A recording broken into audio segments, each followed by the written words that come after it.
If you are receiving this transmission, you are the resistance.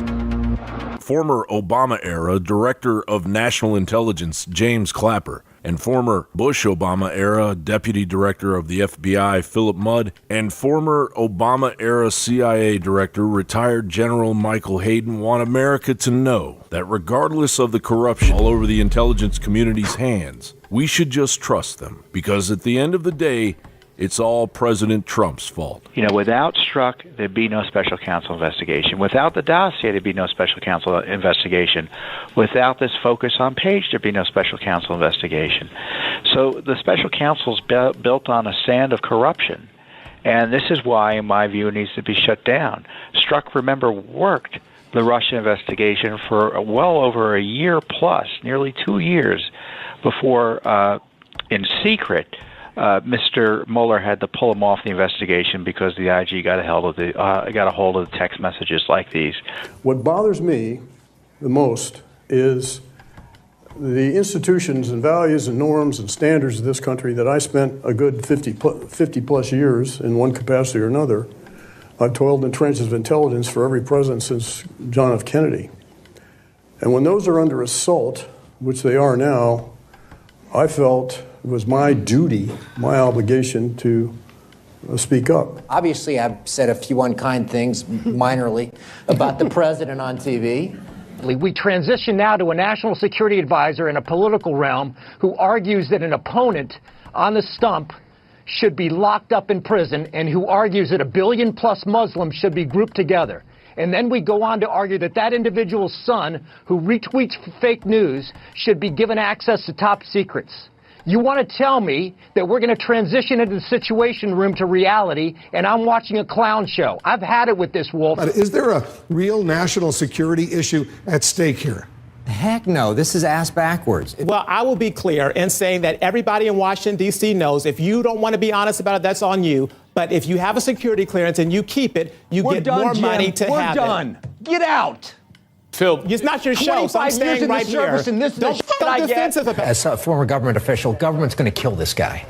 My view would be he is not fit for duty. The president is leading the American people to believe that institutions of state are corrupt. I don't care about what he did with Stormy Daniels. This stuff about institutions of state is really corrosive, and that's what I worry about. When I wake up on vacation, the President of the United States says, I'm going to threaten you after you say something I don't like. That, to me, transcends the requirement for an intelligence officer to stay quiet.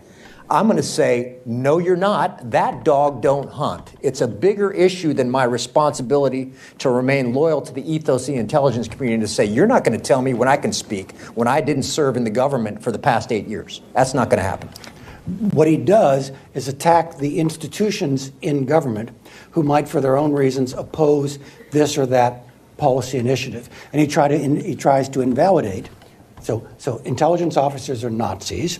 FBI is in disarray or in tatters or whatever it is. Deep state corrupt. Yeah, the deep state is corrupt. But I've made the calculation that silence is no longer acceptable. Now, each of us in our own way choose our own formula with regard to how we criticize. And the only one on the panel with a lick of sense, predictably hosted by MSNBC's Nicole Wallace, was Obama-Trump-era former U.S. Cyber Command commander, retired Admiral Michael Rogers. Be leery of living in a system in which everyone decides that which they're going to do or not going to do.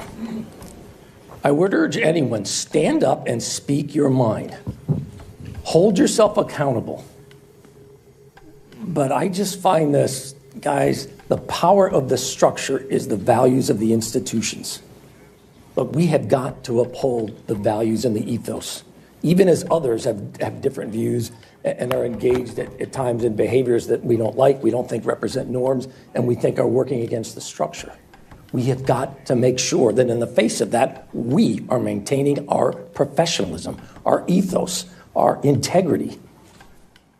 And like Phil said, you didn't get elected. If you feel you can't live with this, make a case. Make an argument. Use your rights as a citizen. Stand up and be accountable for what you believe in. But don't attempt this kind of resistance movement, which to me just feeds this narrative, well, you can't trust the institutions anymore.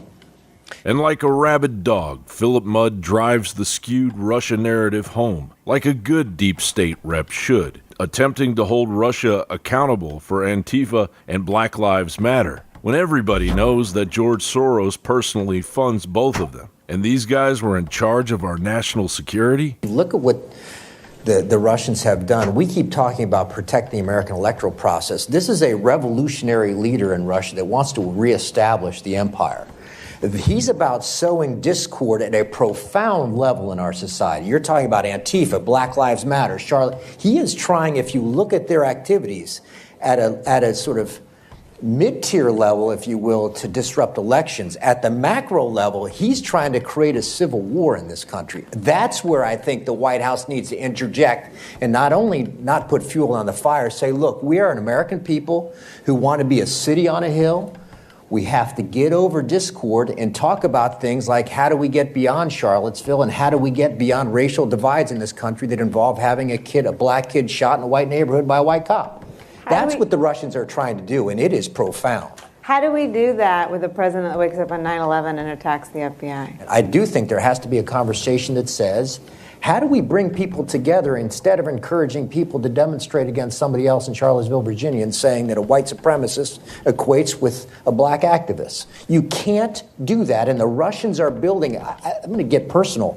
I have a website. It's a third-tier, low-budget website. If the information, the emails I get from across America that are threats are any indication of what's going on in this country, and the volume is such that I think they are, we are in trouble not from disrupting the American electoral process, but from people in cities across this country hating each other.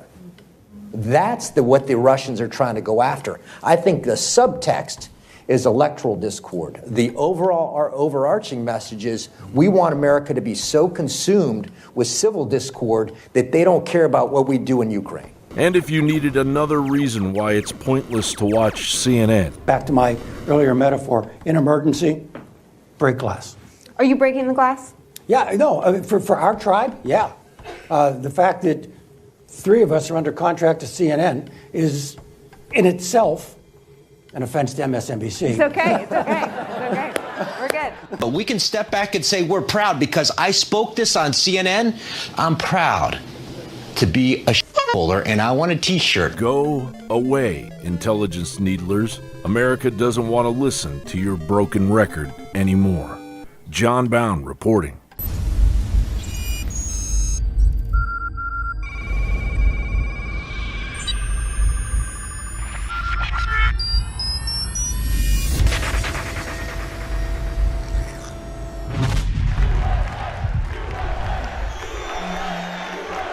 You want the best that's out there at the lowest price anywhere?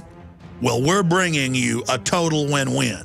The ultimate value, cutting-edge, trailblazing game changer that also supports the InfoWar.